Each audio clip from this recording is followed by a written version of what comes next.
मराठी बोधकथा कोल्ह्याला द्राक्षे आंबटच। एकदा एक उपाशी कोल्हा भुकेने व्याकुळ होऊन जंगलात भटकत होता।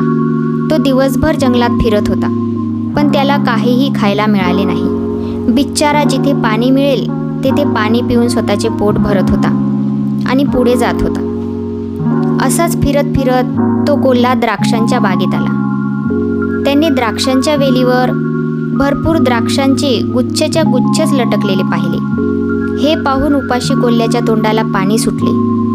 कोल्हा उड्या मारत मारत द्राक्षांच्या गुच्छापर्यंत पोहोचण्याचा प्रयत्न करू लागला। द्राक्षांचे गुच्छ खूप उंचावर होते, म्हणून कोल्ह्याचे प्रयत्न फसत होते।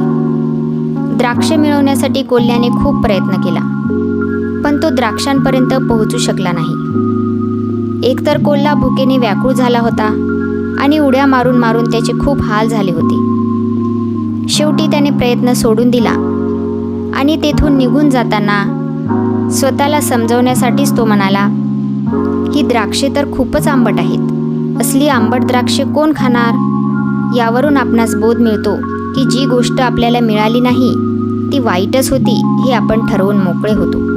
ही गोष्ट तुम्हाला आवडली असेल तर प्लीज या चॅनलला सबस्क्राईब करायला विसरू नका।